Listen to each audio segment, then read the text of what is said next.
마켓 리더에게 주요 이슈 들어볼 거고요. 오늘은 시장 점검하면서 9월 증시 좀 대비해 보도록 하겠습니다. 함께 하실 분은 그로스힐 자산운용의 김태홍 대표입니다. 어서 오십시오. 네, 안녕하세요. 네. 또 모처럼 만에 오셨는데 네. 9월 진짜 코앞에 두고 있잖아요. 바로 내일이 9월 네. 시작이고요. 어떻게 주제를 잡고 오늘 대화를 풀어가야 될지 고민을 좀 해봤는데요. 일단 주제 공개하면서 하나씩 이야기 나눠볼게요.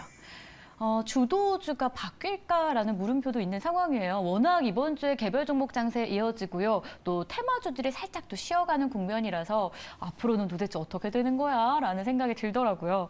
자, 일단은 지금 상황부터 체크해 주실까요? 8월 생각보다 좀 부진했어요. 그 이유 네. 뭐였을까요? 8월 부진한 거는 아무래도 이제 유동성이 많이 축소돼가지고 글로벌하게 그게 이제 네. 문제였던 것 같고요.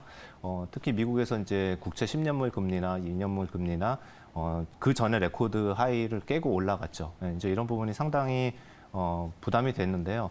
그 이유를 뭐 간단하게 살펴보면은 첫 번째로는 미국의 정부의 국채 발행이 굉장히 많았어요. 그래서 국채 입찰을 계속 하다 보니까 이제 국채가 쏟아져 나오니까 가격은 떨어지고 금리는 올라가는 이런 현상이죠. 그런 부분이 이제 컸었고요. 두 번째로는 실질적으로 물가는 떨어졌는데 네. 실제 경기가 생각보다 더 좋았거든요. 그러니까 이제 명목 금리라는 거는 물가와 플러스 실질금리인데 실질금리 부분이 경기를 담당합니다. 그런데 실질적으로 그 경기가 너무 좋았기 때문에 나타나는 현상이었습니다. 그런 부분들이 유동성을 좀 축소시키고 그리고 안 그래도 이제 6월까지는 뭐 나스닥이 됐건 S&P도 많이 올랐었잖아요. 그러니까 이제 많이 올랐는데 숨고르기가 할 때가 됐기 때문에 이제 빠졌다 이렇게 보입니다. 뭐 큰 악재가 있었다라기보다도 그렇죠. 네. 자연스러운 현상이었다 이렇게 생각해도 되는 상황인데 네. 그럼 9월은 어떨 것으로 보세요? 이런 흐름이 좀 이어질까요? 아니면 끊어내고 좀 반등다운 반등을 기대해 볼 수 있을까요? 네, 9월은 이제 8월보다는 훨씬 더 나을 것 같습니다. 네, 그 이유는 이제 최근에 발표되고 있는 지표들을 보면은 네. 약간 쿨다운 되고 있는 게 보여요. 그래서 이제 뭐 고용 지표라든지 그 잡 오프닝이라든지 아니면 소비 지수라든지 이런 것들 보면은 기대치보다는 약간씩 더 밑으로 내려오고 있어요. 네, 그런 부분은 어떤 걸 얘기하냐면은 소비 심리가 낮아지면은 인플레이션이 생각보다 안 높을 거고 안 높은다 그러면은 11월까지도 혹시라도 금리 인상을 할 수도 있다라고 열어놓은 부분에 대해서 9월은 멈추고 11월은 올릴 수도 있었지만 그것도 아니고 그냥 끝났구나. 금리 인상이 완전히 끝났구나라는 인식이 이제 점점 늘어날 수도 있거든요. 물론 이제 봐야 될 지표는 몇 개 더 있습니다만은 네. 그럼에도 불구하고 9월 FOMC 이후로부터는 전반적으로 8월보다는 개선되는 시장 여건이 될 것 같고요. 제일 중요한 거는 이제 금리가 중요합니다. 그래서 국채 금리가 진짜 제대로 완연하게 떨어지는지 그 모습을 봐야 되겠습니다. 국채 금리 떨어질 것으로 보세요? 네, 그렇죠. 왜냐하면은 경기가 약간 둔화되고 네. 플러스 코어 PC라든지 코어 CPI 같은 이러한 정부가 중요하게 보고 있는 지표들도 지금 10월까지는 빠지는 거는 좀 많이 빠질 것 같습니다. 예, 예. 그러면은 방금 말씀하신 10월이라는 기준을 좀 삼아서 네. 국채 금리가 좀 안정화될 수 있다라고 저희가 예상해 봐도 될까요? 예, 9월부터 안정화될 것 같습니다. 예, 예. 좋습니다. 네. 자, 그러면은 종목 뭐 개별 종목 장세다라고 계속 이야기 나오고 있는데 테마주 그러니까 뭐 이슈 하나하나에 굉장히 민감한 시장 흐름이 좀 8월에 유독 많이 나타났던 것 같아요. 지금 저희가 딱 떠오르는 테마만 하더라도 대표적으로 한 세 개가 바로 있잖아요. 그렇죠. 맥신 관련주, 초전도체, 그리고 네. 양자 컴퓨터. 네. 네, 이렇게 또 최근에 있었는데 앞으로 이런 장세 좀 더 이어질 것으로 보세요. 저희 전략을 좀 어떻게 짜봐야 될까 고민돼요. 네. 그러니까 이제 주도주는 크게 변하지는 않을 것 같아요. 그러니까 주도주라는 게 있고 아까 좀 방금 말씀하신 건 약간 테마주 성격인 것 네. 같은데 뭐 죄송스럽게도 저희는 기관 투자가다 보니까 그런 이제 일시적인 테마주들은 이제 쳐다보질 않아요. 그래서 저는 사실 잘 몰라요. 그런 쪽은 예를 들어 상용화 됐거나 또 뭐 어닝이 나올 수 있는 그런 기대치 수주나 이런 것들이 있으면은 저희는 공부를 하거든요. 그런데 아직 상용화가 안 된 기술이나 이런 부분에 대한 과도한 기대는 좀 어렵기 때문에 그걸 저희는 이제 주도주라고 생각하기는 좀 어렵고 기존의 주도주가 있다 그러면은 반도체 후공정이라든지 엔터테인먼트라든지 아니면 송배전 인프라 투자 관련한 업종이라든지 이런 쪽이 주도주인 것 같고요. 그리고 뭐 추가되는 것 같은 경우는 이제 네이버도 하이퍼클로바 이런 거 발표했잖아요. 그러니까 네. 인터넷 그동안 소외되었던 것들이 인터넷이라든지 또는 이제 중국 관광객 들어오면서 수혜받는 업종이라든지 이런 쪽도로 이제 확산이 될 수는 있다고 생각합니다. 그러니까 앞서 말했던 테마주 같이 좀 기대만으로 오르는 섹터는 좀 주의가 필요한 상황이다라고 말씀해 주신 거고요. 앞으로 주도주는 큰 변화는 대신 없을 것이다라고 이야기해 주십니다. 자, 그러면 주요 종목 이야기로 좀 들어가 볼 텐데 가장 대표적으로 우리가 주요 종목하면 삼성전자 떠오르잖아요. 네. 엔비디아 효과에 오늘 SK 하이닉스가 외국인 수급 잔뜩 받으면서 올라가고 있어요. 삼성전자는 오늘뿐 아니라 그 엔비디아 효과를 최근에 좀 못 누리는 모습이었거든요. 네. 왜 그러는 걸까요? 다른 이유가 있을까요?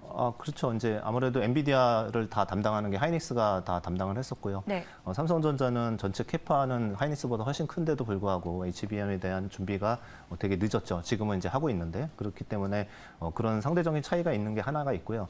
두 번째로는 지금 반도체도 저희 전문가들이 예측한 것보다는 조금 회복이 느려지고 있어요. 네, 그러니까 3분기 정도 되면은 솔직히 이제 중국에서의 가전 소비나 이제 교체 수요 또는 특히 이제 스마트폰이 중요한데 스마트폰의 수요가 회복될 거라고 생각을 했었는데 생각보다 굉장히 부진합니다. 네, 특히 중국 소비가 중요한데 그쪽이 회복세가 눈에 잘 안 보여요. 그러니까 3분기는 재고도 줄여놨고 그래서 가격이 반등을 해야 되는데 반등을 잘 못하고 있다는 점이 좀 우려되는 점입니다. 반면에 계속 안 좋다 보니까 삼성전자 또 낸드라든지 이런 쪽에서도 감산을 또 계획을 하고 있다든지 맞아요. 실질적으로 내부적으로 줄이고 있다든지 이런 현상들이 있어요. 그래서 그 부분이 좀 효과를 발휘할 수 있을 것 같다라는 점하고 그다음에 두 번째로는 하이닉스도 마찬가지고 서버용 반도체, 데이터 센터용 다 AI용이죠. 네. 이런 부분들은 수요가 너무너무 강하기 때문에 그런 부분에서 이제 특히 수혜를 받아서 삼성전자보다는 하이닉스가 조금 더 초과 수요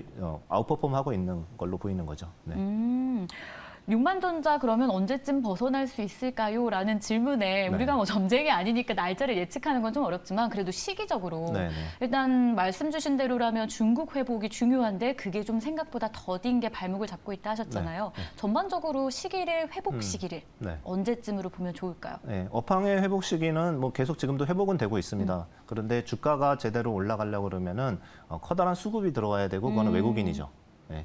삼성전자로 들어 올리려고 그러면 이제 개인들도 이제 안 사시잖아요. 네. 네, 그러면은 외국인이 들어와야 되는 시점인데요. 그거는 이제 겨울에는 뭐 충분히 가능성이 있습니다. 왜 그러냐면은 아까도 말씀드렸듯이 저희는 이제 내부적으로는 미국의 금리 인상은 끝났다고 보고 있는데 네. 혹시라도 11월까지 보고 싶은 거잖아요. 11월에도 금리 인상 안 하게 되면은 지금 너무 국채 금리가 미국계 매력적이고 높기 때문에 이머징 마켓으로 돈이 나올 이유가 없어요. 그냥 미국에 머물러 있는 거예요. 이제 그런데 금리도 안 올리고 미국 국채 금리도 이제 떨어지잖아요. 그러면은 돈이 다시 빠져나올 겁니다. 그래서 좀 더 이제 저평가돼 있는 이머징 마켓이라든지 뭐 일본, 유럽 이런 쪽으로도 나올 수 있습니다. 지금은 너무 돈이 미국에 쏠려 있어요. 네. 네. 그러면은 그래도 다행인 건 연말 정도에는 좀 회복을 기대할 수 있겠다라는. 네, 수급적으로는 그럴 것 같아요. 네. 수급이 또 따라줘야 주가도 가는 거니까요. 네, 그렇죠. 네.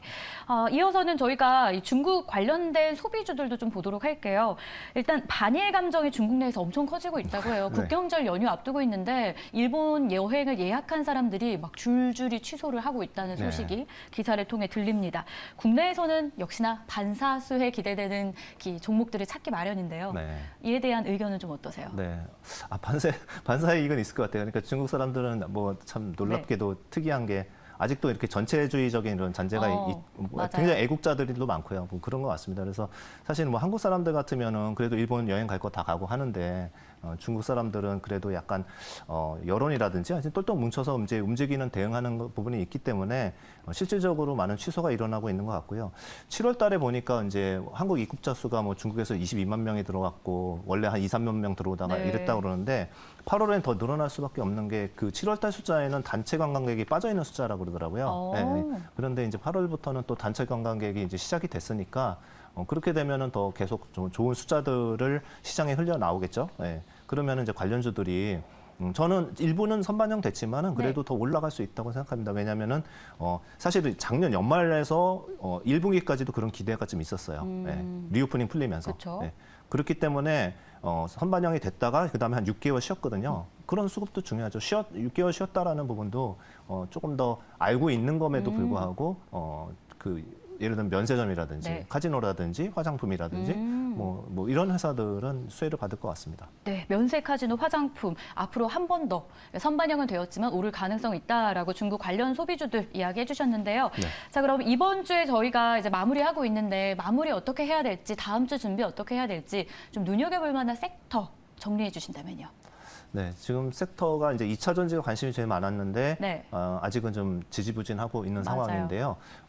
보통 실적 이렇게 많이 오른 기업들은 실적이 어느 정도는 비트를 해줘야 됩니다. 그런데 이제 실적이 2분기, 3분기가 조금 둔화되는 이런 사이클에 들어가 있는 상황이고요. 그리고 그 이유는 이제 원재료 가격이 올랐다 빠지면서 나오는 일시적인 스프레드 때문에 그런 거예요. 네, 그래서 4분기부터는 다시 이익이 회복을 할 거라고 이제 저희는 보고 있고, 그렇게 되면 2차 전지는 지금 당장은 조금 좀 잠잠하겠지만은 뭐 연말 정도 가면은 또 다시 수요가 좀 많아질 수도 있을 거라는 생각을 하고 있고요. 그리고 아직도 추세적으로 계속 상승 추세에 있는 업종은 후공정 반도체 관련한 AI용 반도체 관련한 이러한 기업들은 상승 추세가 유지가 될 것 같습니다. 그리고 제가 말씀드린 것처럼 지수가 꺾이지 않는 이상은 주도주가 변하지는 않아요, 잘. 네. 네, 그래서 그 외에도 송배전에 관련한 미국의 인프라 투자가 사실 굉장히 또 늘어나고 있는 게 보이거든요. 그리고 수주들도 한 50%씩은 늘어나고 있어요. 그런 기업들이. 그래서 송배전 업체들도 눈여겨 보셔야 될 거라고 생각하고 있고요. 마지막으로 이제 아까 말씀드린 인터넷 업종은 고점 대비 뭐 50에서 60% 정도 빠져 있는데 AI를 발표한 기업들 같은 경우는 차차 이제 기업과 맞물리는 그런 AI 프로그램들을 더 발표를 할 거거든요. 그러면서 거기는 이제 실질적으로 이익이랑 연결이 되는 이러한 프로그램이기 때문에 좋게 봐도 될 것 같습니다. 네이버만 근데 놓고 보면 앞서서 네이버라고 종목을 딱 집어 주셨었잖아요. 네네네.